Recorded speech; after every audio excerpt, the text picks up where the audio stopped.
All right, what's up, everyone? So today we are going for another free weekly YouTube Live. So we are going to focus on next gen questions. So today we're going to do a couple of topics. The reason why I'm kind of switching it up today, we were going to do renal, but we got a lot of requests for um, next gen. The more and more I talk to students, especially those that are coming to us as repeat test takers that have used other resources or didn't know what to use previously, we I'm talking to a lot of these students because again, we do call you, and for those of you that are looking to get a hold of us, you can always email us at contact at nclexhighyield.com. And myself and Nurse Brittany are actually making phone calls as we speak. So that way we can answer your questions. A lot of people that don't know what to do, whether you're going to take it for your first time or you're taking it again, make sure you reach out to us and we'll definitely sit down and kind of give you the best plan possible. Those of you that have already talked to me, you already know the first thing I start off with is our free resources. I'm not a salesperson. I'm not here to sell you anything.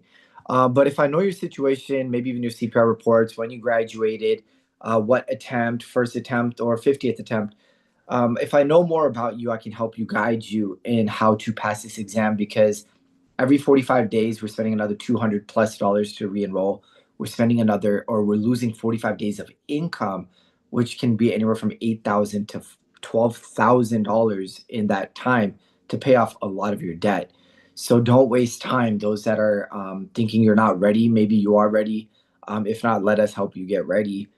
Even if it's just using our free stuff, we'll kind of guide you. But we do have a 4-day course coming up. It does start tomorrow morning. Enrollment is happening now. So you can join us if you want. It is $399. Payment plans are available. You will get 60 days to all the online access videos as well too. So as I'm getting better and better with YouTube Live, I will be able to potentially answer questions. There is a little bit of a lag between what I'm doing right now and when it presents on YouTube Live. So just bear with me if I get to your question a little bit later. So with that said, I see somebody in here that did pass. So congratulations, you know who you are. So congrats and aloha. So people from all over. So what is next gen? Look, these are your case studies and bow ties. If you don't know this by now, please make sure you do familiarize yourself. We have so many videos on bow ties and case studies. It is very, very important that we understand because this is becoming majority of our tests.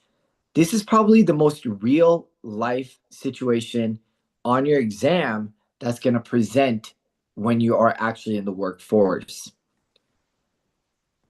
We've talked about what's new on there, high yield testing strategies. Those of you that have been those of you that are 85 and out and that didn't pass, those of you um, that took 110, 115 questions, I do want you to realize that if you look at your CPR report, look at these 5 things, okay? What was management of care is now called coordinated care. Coordinated care. How are you going to work with your team and with the patient and with others in different situations, right? Because the boards is not going to just test you on med surge or telemed. It's not IR, ICU, maternity, L&D. It's not going to test you on one specific area. You have to know everything. So when you're looking at coordinated care now, which was management of care, look at basic care and comfort. Look at prioritize your hypothesis, so prioritization. Look at pharmacological intervention. I would even go to psychosocial as well too, because these are going to be your highest weighted from our experience. That these are the ones that you need to know, and every one of these basic care and comfort, and everything we're going to see today. Watch coordinated care. Watch, it's going to show up. Pharmacological interventions. Watch it come up as well too. So there is no way of getting around it. When I talk to students and they tell me they're going to memorize, I get very concerned. We have to understand, and you're going to see that as a prime example as we get started here. So with that said, let's get started. So the first one that we have is case study. And I'm going to show you what I want everyone to do is I want you to pay attention, but take notes. Not take notes by writing all this down. Take notes when I say write this down. Write this down. Congratulations, Nurse Rose. It's Nurse Rose Frazier 2385, 87 and out. That's what's up. Somebody that just passed right there. Look at you. So now, when I say I want you to write this down, write it down. These are things that are going to be important for the boards because the things I'm going to talk about today, super high yield in the form of NextGen. So let's talk about this patient that we have in front of us. We have a 68-year-old male, comes to the ER department. The client is short of breath, fatigued, and swelling in the legs. Already, you should be starting to formulate what could be happening. Short of breath, fatigue, swelling in the legs. Okay, maybe DVT that turned to PE. Okay, maybe heart failure. There's so many differential diagnoses happening here. And again, congratulations, Ms. Shakina. I said aloha. You knew exactly who I was talking about. Congratulations, one and done, 150 and out. There you go. You've got people right in front of you that are passing, expressing it. So congrats to all my students, those that are using our stuff. He has a history of hypertension, smoking, myocardial infarction 5 years ago. Okay. The client appears anxious, slightly diaphoretic upon arrival. Review of the history and physical vitals diagnostic results are here. History and physical, anxious, slightly diaphoretic. Okay. I'm worried about their breath, their shortness of breath. Bilateral crackles. Whoa, okay. 3+ pitting edema in the lower extremities. So I was thinking maybe DVT that turned into PE. But now I'm thinking, wait a minute, this patient has shortness of breath and they have pitting edema in lower extremities. I'm telling you right now, paying attention to every little word is going to change your entire outcome. Because does this say lower extremity? No. Pitting edema. Not just swelling, not warmth, not pain. 3+ pitting edema. Lower extremities. This is bilateral. And what do we know about the difference between unilateral and bilateral? Well, one is going to indicate to us it is a DVT with that warmth and redness in that one leg versus bilateral, no pain, no erythema, lower extremities. Both. Using accessory muscles. Okay, so we know they're short of breath. This becomes one of ask graph, airway, airway, airway. Vital signs, blood pressure elevated, heart rate elevated, and irregular. Probably the reason why it's elevated. Respiratory rates elevated. O2 low, very low. And temperature of 98.6. So more specifically, we're going to look at the diagnostic results. With the diagnostic results, we've got a BNP of 1600. Anybody know what the cutoff is? What is the cutoff of BNP being elevated? So under 100. Under 100 is what we're looking for. At what point am I freaking out about it? This indicates heart failure.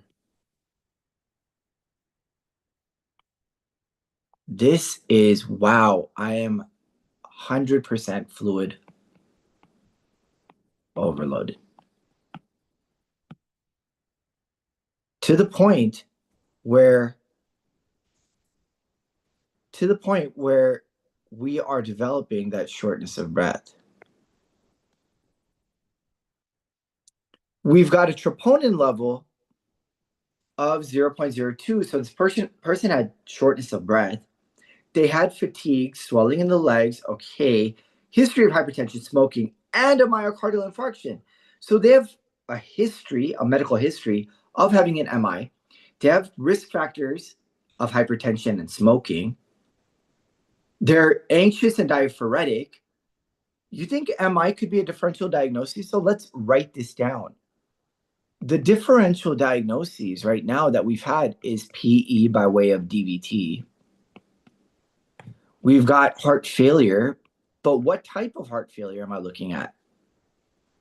And we've got a potential myocardial infarction.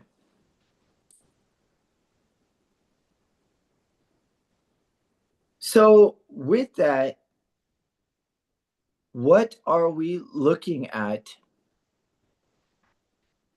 as differential diagnoses? Yeah, MI, PE, heart failure. But we've got bilateral crackles and we've got pitting edema. And we've got pitting edema.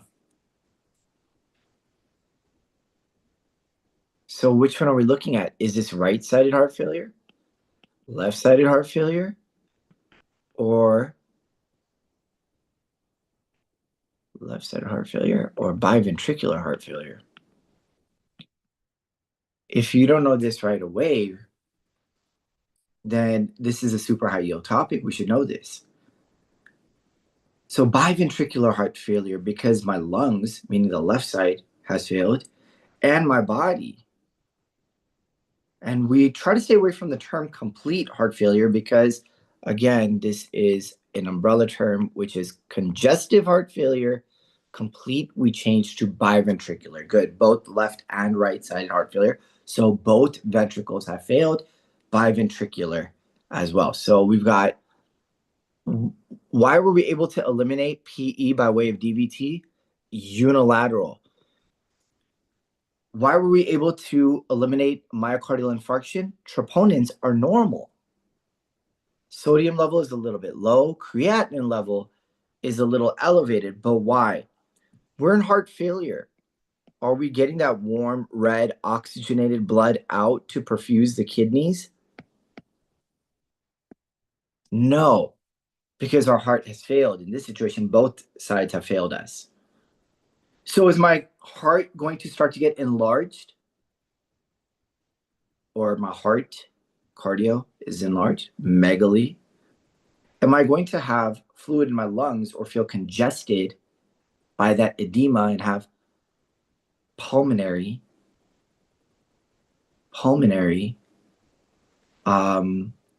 edema?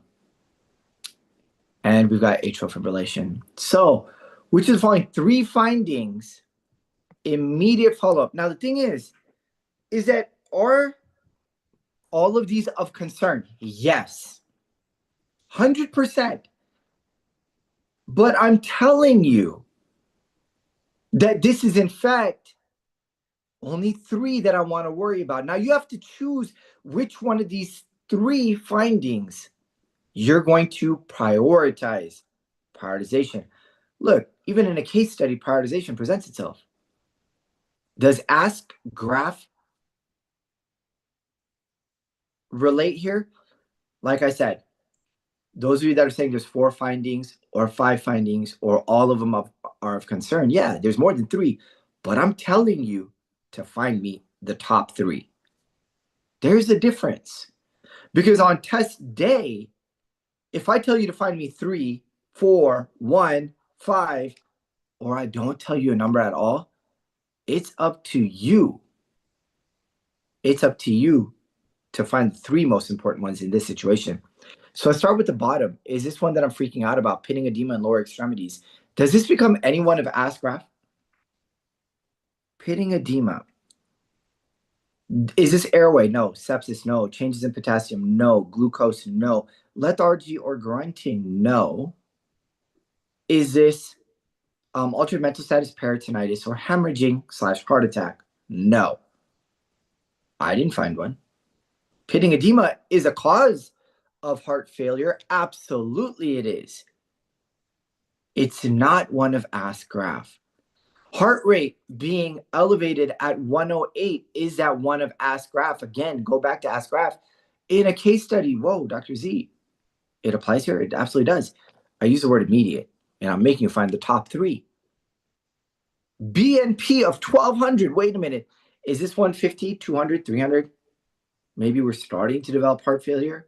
No, this is above 600, and it's significantly. That's why I made these two lab values so important. Above 100 means we've got, or we're trending in the form of heart failure. We are having that ventricle expand because of fluid, and that beta natriuretic type peptide is going to expand the ventricles and get released.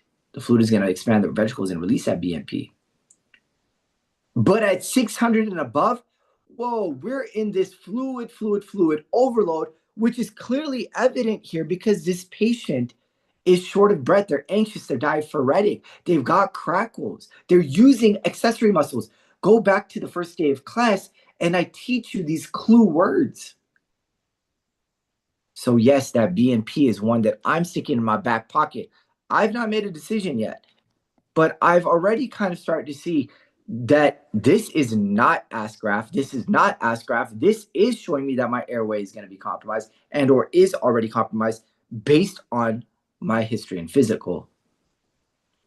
My blood pressure, 160 over 90. Okay.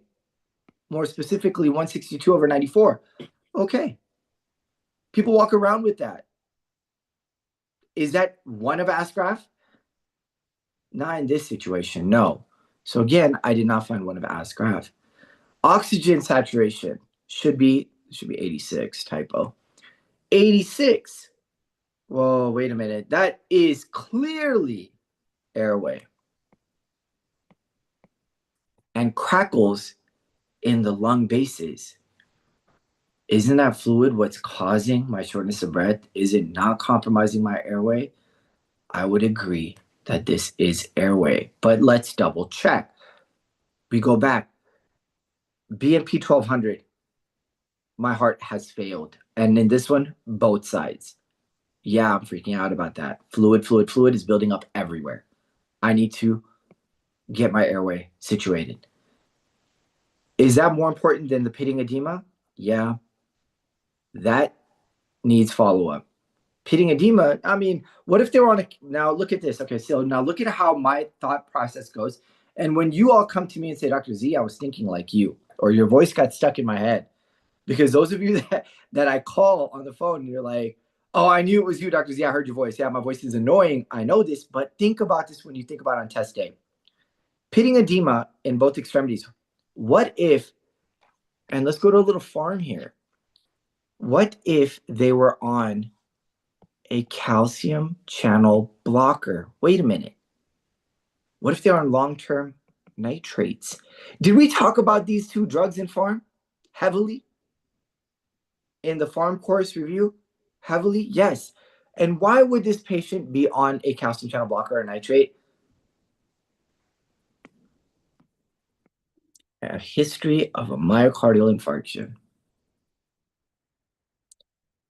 Both of these have a side effect. Remember, Pharm is only 6 ways I can ask a question. Both of them, long-term use can cause peripheral edema. Does that mean airway? No, but the BNP should not be this high. The heart rate, okay. My heart has failed. So yeah, it's doing one of these. Go to the EKG lecture. Blood pressure. Again, I'm not necessarily freaking out about it, but that O2 sat at 86%. The crackles, airway. I've double checked everything. Not only have I double checked, I've explained to you why each one is right, each one is wrong. And I was able to follow the instructions and find 3. Cool. But look at how much we did. In one, look at, we barely started one case study on the first question. We talked about pulmonary embolism, DVT, signs and symptoms. We talked about lab values. We talked about right-sided versus left-sided versus biventricular heart failure. We touched on it at least. We talked about our renal function, because we're not getting that warm red oxygenated blood out. We talked about how the heart is now expanded because of that fluid overload and how it develops into this pulmonary edema, pulmonary congestion.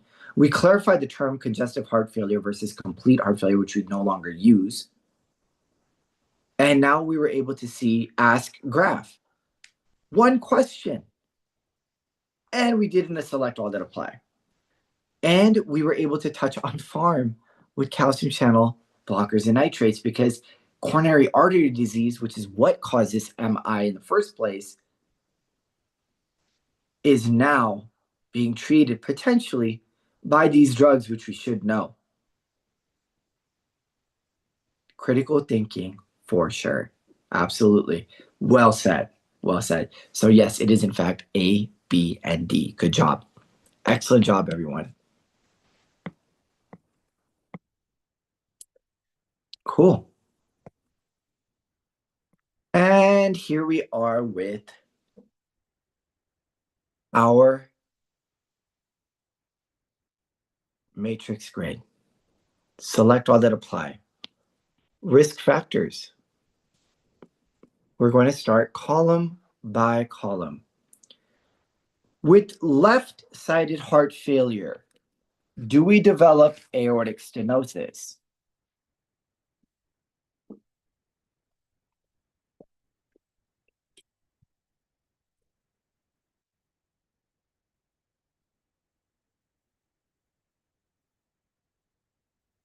Or sorry, not develops.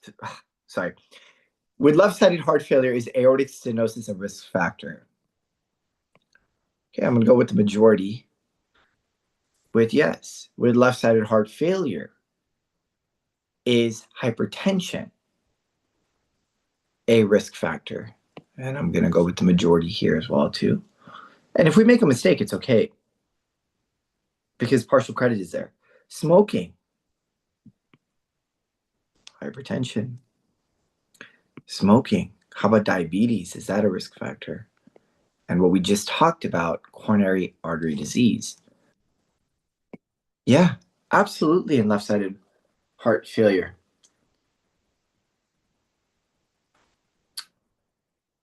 In biventricular heart failure, we talk about this and we say that the reason why the right side fails and the left side fails, one of the main reasons is because the left side had already failed and the right is working hard and hard and hard. So if the left side failed, can it not lead to the right side, causing biventricular heart failure? Yeah. So let's proceed. So and now just this is now your critical thinking, but this is more so logical deduction. If I'm thinking about biventricular, well, all the causes of left-sided heart failure can lead to right-sided heart failure, which ultimately ends in biventricular heart failure. So would it be apt to say that, would I be apt to say that biventricular heart failure is the same as left-sided? Probably a safe bet. Agreed. Excellent job so far. But do we understand why? Those of you that work with me one-on-one, working with Brittany one-on-one, the first thing I'm going to do is we do questions together, or we do content together. First thing I ask you is why? Why is this one right? Why is this one wrong? In acute MI, in a myocardial infarction, a heart attack, is aortic stenosis an issue with the coronary arteries? No, it's not. But is hypertension? Is smoking?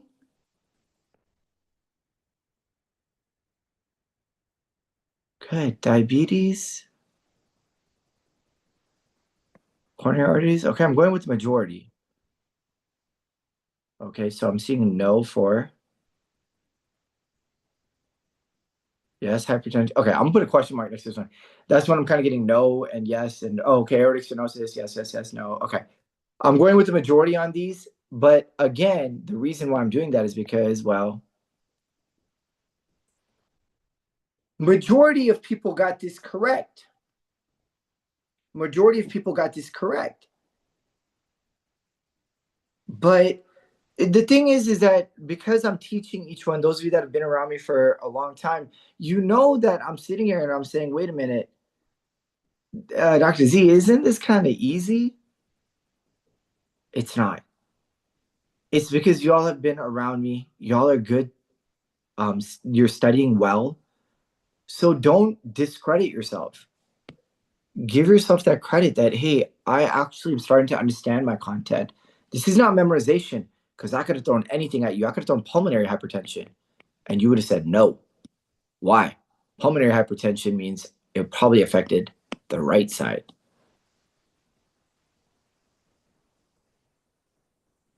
Right? So I could switch this up. I could have put tricuspid here.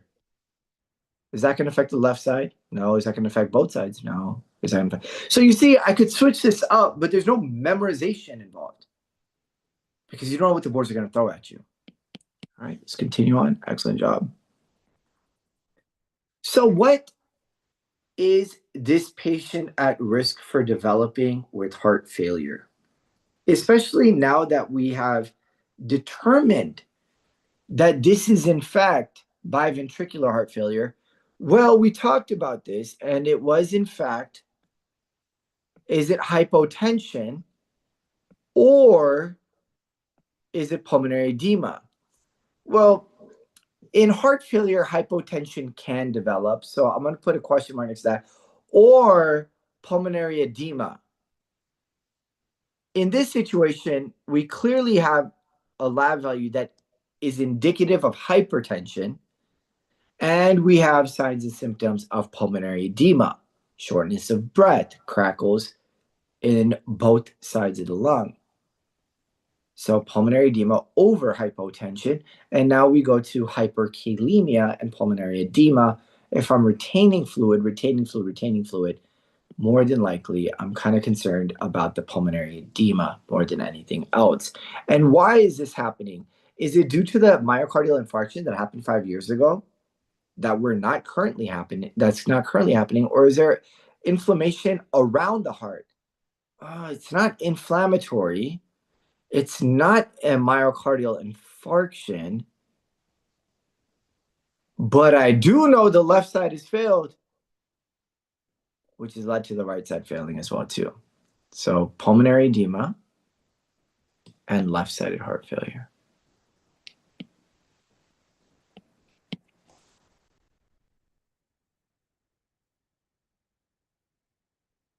What are we going to do in the situation of heart failure?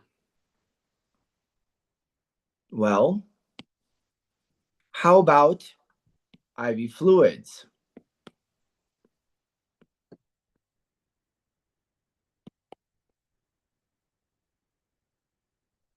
IV fluids in this situation. So when we talk about NIPA, when we say make them NPO and IV fluids, in this situation, if I had put the word IV access, I would be okay with it. But I'm specifically saying fluids. There's a difference. There are two exceptions to the IV fluid portion of NIPA, which is why I kind of want to modify it and make it IV access. Because the two exceptions are, in fact, SIADH and heart failure. Stop yelling at me. So yeah, it's IV access, I would say expected, but the question specifically states IV fluids. Fluids is unexpected. Oxygen therapy, absolutely. Absolutely. We want to get this patient's oxygen from 86% up, clearly. Daily weights in heart failure.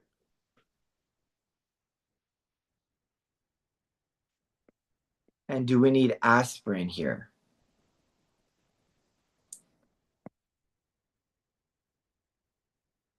If it was a myocardial infarction, yes. If it was myocardial infarction, yes. If this was a pulmonary embolism, yes. If this is a pulmonary embolism, I'd probably be a little bit more aggressive, but I potentially would be okay with aspirin and some sort of heparin. Heparin's be very fast acting, right? So, but anticoagulation, right? Our differential diagnosis and heart failure. Am I going to do oxygen? Absolutely. And MI oxygen? Absolutely. PE oxygen? Absolutely. Monitor daily weights and MI? No. Pulmonary embolism? Monitor daily weights? No. So you see, because of the differential diagnosis that we had come up with, because of our critical thinking, I still want to know this, because what if the diagnosis was in fact MI? What if it was in fact pulmonary embolism? We have to know, unfortunately, we have to know it all to the level of what we believe is high yield. What we believe is high yield. And again, our answer choices.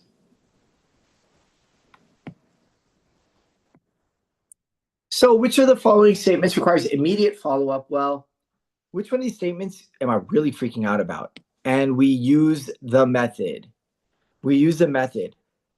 I gained 2 pounds in a week, or I feel tired all the time. Well, this means I've got fluid. So between the two, I'm going to go with the gain 2 pounds in a week.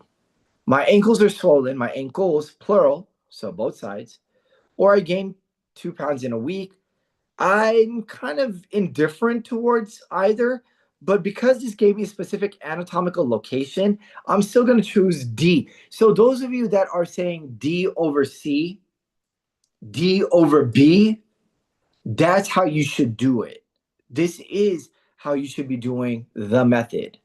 And now I feel like I'm suffocating when I lie down. That is indicative of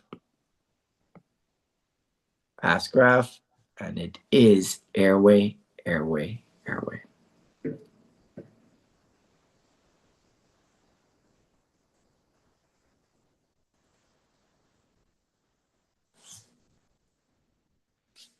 Again, airway, airway, airway.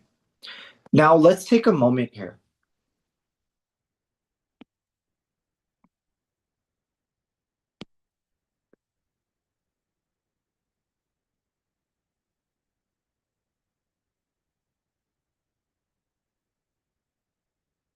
Basic care and comfort.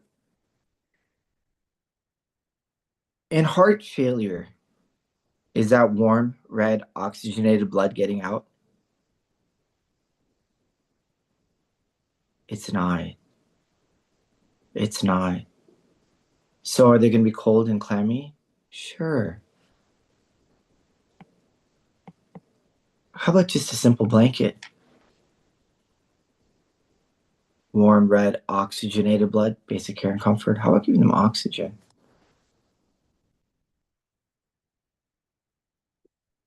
How about this orthopnea?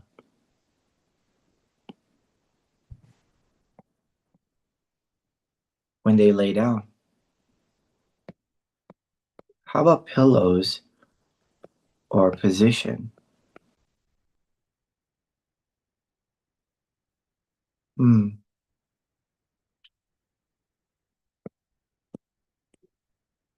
Look at your CPR port maintenance.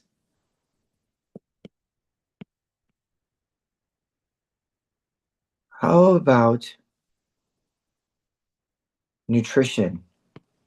Low salt intake. Go through your CPR report and you'll see how I address all of these in every section of the course. Those of you that are with us this weekend, I'm going hard this entire, starting tomorrow. We're going 7-8 hours a day, and you're going to see how the boards are going to ask every one of these subjects. I wouldn't miss it. So Those of you that are in the until you pass, those of you that are in the 6 months guaranteed pass, you all are going to be enrolled. The enrollments are going out as we speak. If you have received it, haven't received it, they are going out. So, yeah, are we going to talk about nutrition here? Low sodium diet, avoid things that are going to cause fluid retention? Absolutely. No alcohol. No alcohol. When do we say the opposite? We don't. Exercise. Yeah. Is that going to maintain post heart failure once I've been put on? We'll talk about some other stuff, medications. Don't smoke. I'm already short of breath, but what do I say the opposite? I don't. No smoking.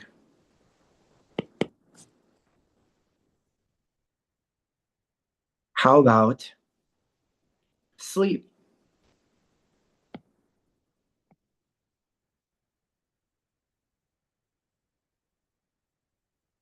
Yeah, get proper sleep. Okay. This is your maintenance. This is a subject. This is a subject. This is one of the parameters that we check on your CPR report. You see it everywhere. I talked about this coordinated care, basic care and comfort, maintenance, prioritization, pharmacological intervention. You think you need to know your diuretics? Yeah. Your ACEs? Absolutely. Do you need to know that if a patient was having an MI or they're having a PE, do you think you need to know pharmacological intervention if that was the question about anticoagulants? Yes. Fast acting, long term care, care and comfort, pharmacological. There's so much. When you start to tie everything together, you're going to be fascinated at how everything comes together. All right. So tell me which one of these means that our situation is improving. These are pretty straightforward, easy questions. If the crackles in the lungs reduced, is it improved? Well, that's a given. If the BNP remains elevated, well, look at the word remains. These are straightforward, as I call freebie questions, easy questions. The edema has resolved,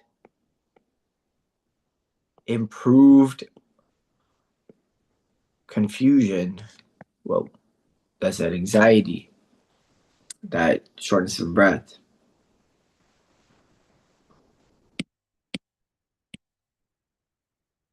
And there you go.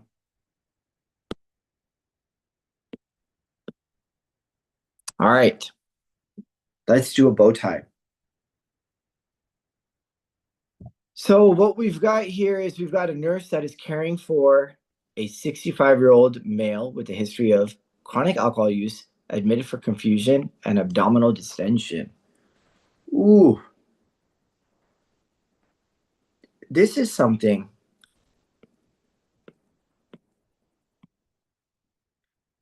that has become very prevalent.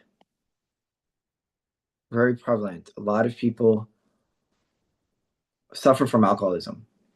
And it is something that, because of the mental health of an individual, can become very easily, they can become very easily addicted to something like alcoholism or to alcohol, leading to alcoholism.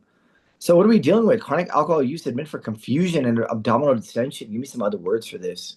Abdominal distension.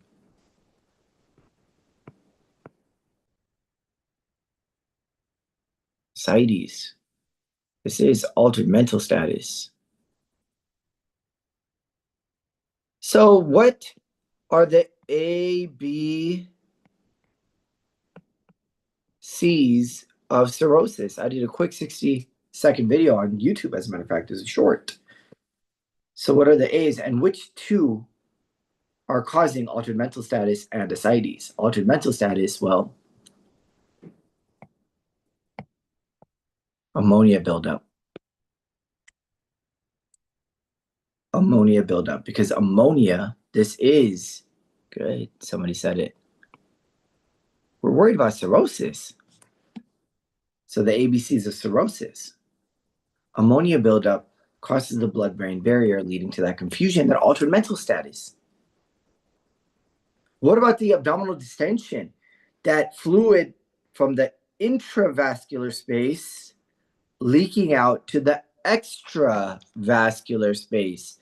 Places where you have a lot of room for fluid to build up because you can't keep that fluid intravascularly. And what is that substance that we have made by the liver that is no longer being produced? It's a protein.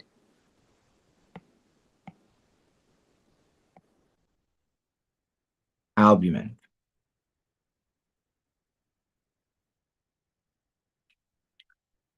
So let's see what's going on here. So what do we have here? What do you think is happening here? Let's think of some different things that could happen.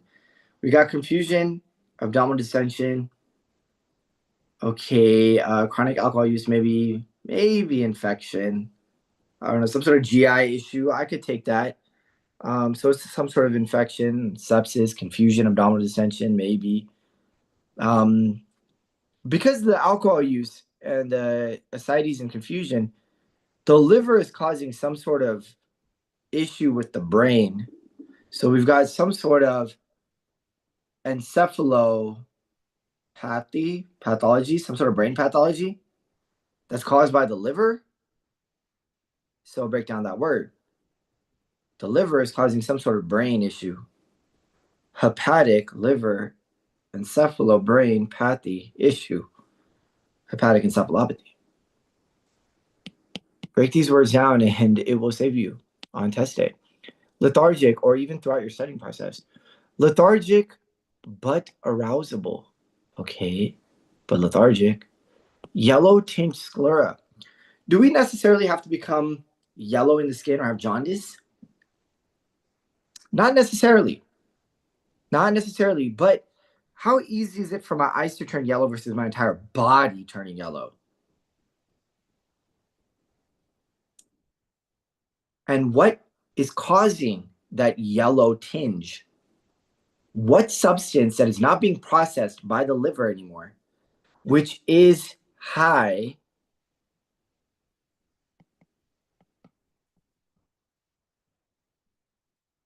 bilirubin? ABCs of cirrhosis. Abdominal distension, right upper quadrant. Tenderness, again, hepatic, liver, right upper quadrant. Asterixis, remember that visual? Dark urine, pale stools, bili is going out. We're not keeping it in our body. Bili is building up and urine is not being produced properly, causing that dark tinge. And we've got high protein shakes at home. Blood pressure is low. Heart rate, fine. Respiratory, okay. Temperature, okay. O2, okay. Ammonia, high. Liver enzymes, high. Albumin, low. INR is elevated because what's the last C? Clotting factors. Clotting factors.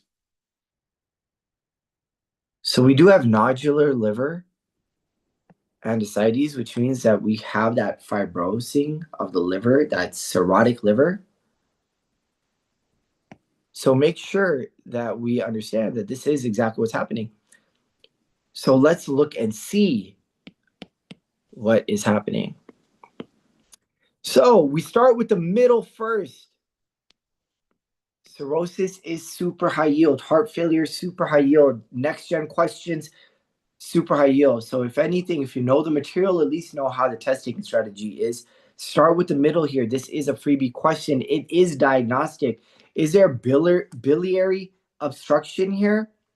No. Could I have enlarged liver because of that? Potentially. Pancreas be affected? Potentially. But we're looking at this altered mental status, okay? Pancreatitis. Remember this from GI lecture. If you don't know what that means, go back and learn it. By this point, you should know what this means. Acute cholecystitis. Again, we're dealing with acute cholecystitis with pancreatitis radiating to the back. No, we didn't see that. And we already had started formulating in our head that this is in fact hepatic encephalopathy. So what are we going to do about it? Educate me. Tell me what I'm going to do. Because education is one of the ways we can ask a select all that apply. This is in fact a select all that apply. That's all this is.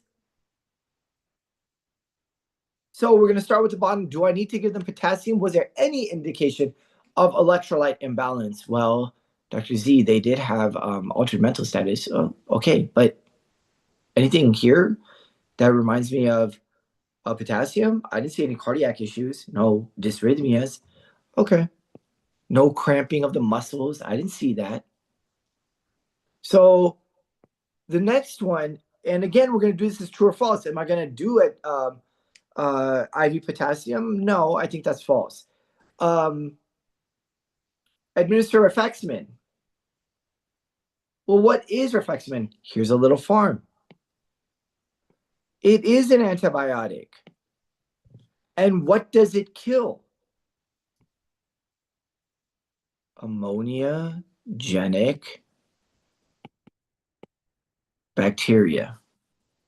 So am I going to give them rifaximin? Absolutely I am. I don't want that bacteria that resides in my GI tract producing more and more and more of ammonia because, well, that's the issue with the altered mental status.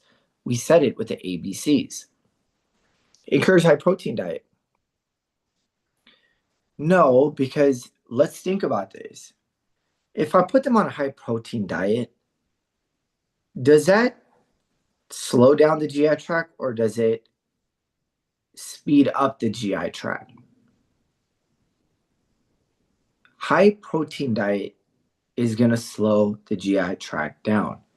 Think about an inflammatory bowel disease when we're talking about ulcerative colitis, when we're talking about Crohn's disease, respectively with bloody diarrhea and watery diarrhea. We're going to educate them on their basic care and comfort, on their maintenance of a high protein diet, slow down that diarrhea. In this situation, we're having a buildup of ammonia because of the stuff in the GI tract. So do we want to slow it down? No. In fact, we want to give lactulose, which is going to bind that ammonia and excrete in the form of a laxative with multiple bowel movements, so diarrhea. We're inducing it. And we're killing off the bacteria that causes it. So yes, I will go 1 and 3. How do we know that this is working, that this regimen of lactulose and rifaximin is working? Watch their confusion reside. Watch their confusion reside. And now, parameters to monitor. Select all that apply. Educate me. What am I going to monitor in this patient? It's just one of the 5 types of questions. So am I going to worry about their hemoglobin level or their ammonia levels? Hemoglobin, I'm not too concerned about. Am I worried about the clotting factors? Yeah. But their risk for bleeding? Yeah. But not necessarily too concerned about the hemoglobin. But ammonia levels, for sure. Well, that's what's causing our altered mental status, which leads me to, are we going to do neurological checks? Absolutely we are. Remember, I talked about A and O. How many watched the short that I just put up on neurological assessments? The first thing I talked about was A and O times 3. So that altered mental status, are you alert and oriented times 3, right? So mental status as well. 2 and lipase would be pancreatitis. Again, super high yield topic. Acute cholecystitis. Well, do we know the difference between cholelithiasis, cholecystitis, cholecystectomy? Pancreatitis. Do we know the risk factors? Gallstones, alcohol, trauma, ERCP. Do we know these things? Do we know how we're going to treat it? NIPA, NIPA, NIPA, NIPA. So I want you again to know your content. There's no getting around it because NextGen is there, but this is real life. This is real life. So with that said, we're going to end at this point because we are getting ready for a course tomorrow. If you try to reach out to us, email us contact@nclexio.com. If we did not reach out to you, we're going to get back to you today. There was a web outage. Remember that. That was it was just under 48 hours ago that it happened. So those of you that are experiencing issues, everything is now up and running. It's starting to come back, so be patient with us. Course is resuming as normal tomorrow. So make sure that you look out for your welcome packet. It will have all the instructions along with your Zoom link to join me tomorrow first thing in the morning. Aside from that, thank you. Trivia will be random, so stay logged in. There's no trivia today because, again, one of the websites that we use for trivia, Kahoot, had an issue. So we had a lot of issues with a lot of these websites that were hosted by, apparently it was Amazon Web, that had a lot of these issues. So a lot of services that had to deal with that, they're still kind of catching up. So it was out of our control. I wanted to do trivia. I really did. I love trivia. But I hope this lecture helped with the NGN. It helped with a little bit of cardio. We experienced a lot of cardio in it on all levels. We did a lot of GI here as well too. Pharm thrown in the mix. Basic care and comfort, maintenance, prioritization, everything that you're going to see on your exam, especially in these two topics. So with that said, I hope to see you all tomorrow in the course. Those of you that want to join, just email us. You can register on the website as well too. Courses October live course. With that said, if I made any mistakes, I apologize. I am only human. So we'll go back and try to fix those. I know sometimes when I'm talking off the top of my head, I say things and I mean something else. So know what I mean, not what I say.